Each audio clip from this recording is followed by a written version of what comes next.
Hi, my name is Ron English. We are at the Corey Helford Gallery in downtown LA. The name of this show is Toy Box, Art in the Visuals.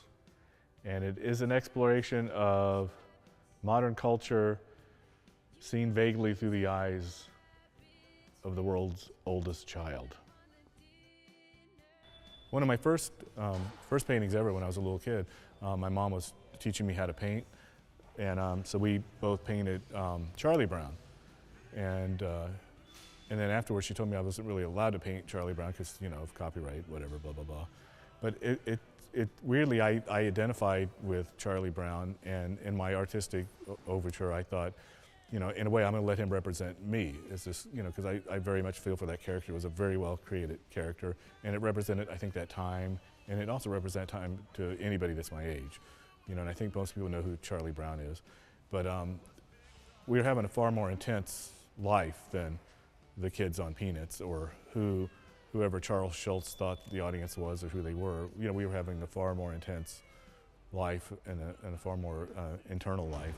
So I think this painting kind of represents that, you know. So like, he's this banal figure stuck in this very cookie cutter suburban culture, you know, like I was from the suburbs, and which was, of course, my parents were post-World War II very proud to be in the suburbs, very proud to have a uniform little house with a car, and it was, you know, a stable, exciting time for them.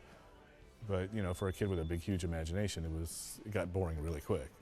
But also, the fact that there was absolutely nothing to do and no external stimulation, we all had to have huge imaginations. So this is kind of playing with the idea of, like, this imagination coming from another planet.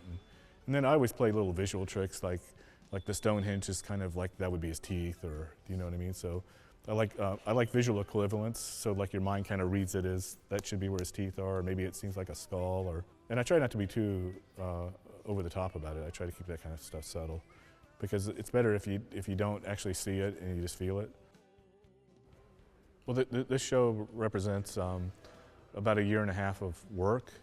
Usually when I create a show, it has the theme, and it's meant to hold together as one big statement. It's almost like it's a movie, and these are all scenes from the movie, and it tells a particular story, and it is has its own identity. So this is very much, you know, about using different techniques to tell universal stories. So hopefully a lot of it is self-evident what it's about. But kind of the way I approach things is I like to see things as if I'm from another planet. So, you know, sometimes when you go, you know, to another culture, everything seems different and exciting and new, and then maybe your own culture seems banal because you're so used to it, and you don't know what's cool about it anymore because you're so used to it. So the idea of looking at our world as like almost a space alien would look at it, where everything doesn't make any sense. So think of a child trying to figure out the world, but also having an overload of imagination superimposed on top of everything he sees. So it's kind of like, okay, so my sister's a scientist, right? So she took me to a party with some scientists. And one of the scientists was working on a thing where he arranged 7 molecules into a circle, and when they were arranged in a certain way, an 8th molecule appeared out of nowhere. Like, you know, kind of like when people do pentagrams or whatever, like there's some reason that people go into circles and create these kind of forms, but then out of this form becomes, a molecule comes from nowhere. It's like the phantom molecule. So like when he tells me what he's doing, and you know, he's just a scientist, so he's kind of fascinated. And I said, oh my God, it's like something's coming from another dimension. I could create a religion around this, you know? And then he's looking at me like, why the hell would you want to do that?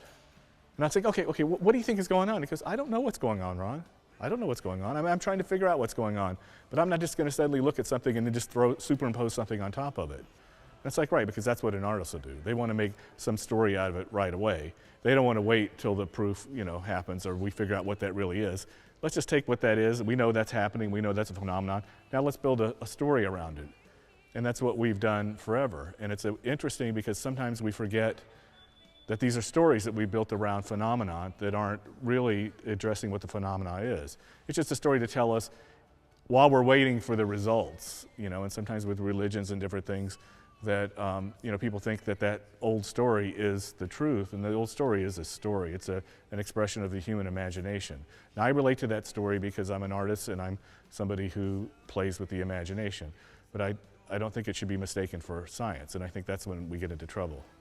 So I'm kind of trying to talk about that a little bit too, The first creatures to ever enter the world of Delusion Ville were the rabbits, and they were aliens from outer space who were in a spaceship that was crashing, and they were shooting laser beams at the Earth, trying to slow their ship down before it crashed. And one of the laser beams shot this hole into the Earth, and their laser beams aren't light source, they're more a chemical source. So the weird chemical actually created this bizarre underground world. It's quite striking and beautiful, but surreal. And as the spaceship was getting circled by wolves that were eating the little rabbits. The little rabbits were the pet of the actual pilot of the, so there's a whole nother story that goes in another direction that doesn't get told here of what happened to the actual guy driving the spaceship. Those little pets, the three-eyed rabbits, were getting eaten by the wolves, and 3 of them jumped down the hole into this world, Delusion Ville. So this is the female rabbit, Bunny Rabbit, who's like the protagonist in the story of Delusion Ville. So they're having to navigate this new world created underneath our world, and also they're from another planet, so everything's foreign and different for them. So they see everything with a very unique perspective. And so this painting represents Bunny Rabbit in Delusion Ville. This show kind of represents the first time that I'm showing all the characters from Delusion Ville fully fleshed out, and also there are 45 songs that tell the stories of these characters, musical. So this is the first show I did with a full-on soundtrack for the show to help people understand who the characters are. Who is my favorite character? Well, you are. Oh, thank you, Ron. Are you a sheep or a turtle? Or are you a wolf? Don't forget the wolves are oppressed. Everybody goes for the wolf till they realize that they're actually getting fucked over in Delusion Ville. Yeah, I don't have it. I like all my characters equally, and if anybody tells you different, they're lying. But yeah, every character kind of represents different people, or mostly they are made up to represent different life philosophies. The turtle's philosophy is that everybody should chill out, and that most behavior leads to nothing. So if people are rushing around making something, they're only making something to throw in a landfill and to degrade the environment. And that if everybody would just kind of relax, we'd all live longer and healthier and more fulfilling lives. So like that's their philosophy, where the sheeps are far more spiritual, and they think everything is locked into a grand spirituality. So each one of them represents a different archetype of human, each one of the animal characters. So these are some of the characters of rabbit mythology. So in this world, Delusion Ville, this underground world, it's been around long enough that they actually have their own history. So this represents, everything in their history is them, but it's also, derivative of our culture, because they lived as animals alongside us and watched us create our culture, and now they're creating their own world. Yeah, a large part of what I do, isn't directly related to what's going on around me.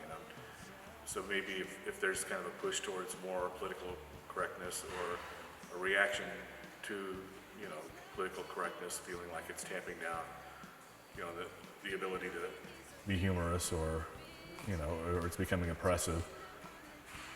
Yeah, I kind of exist outside that largely. So I try not to think about specifically what's happening, because news cycles are kind of, in a way, kind of manufactured and fake, and very they go by very quickly. So trying to be responsive to things that are going on is kind of futile. You have to think of the bigger issues and the bigger things and kind of deal in that.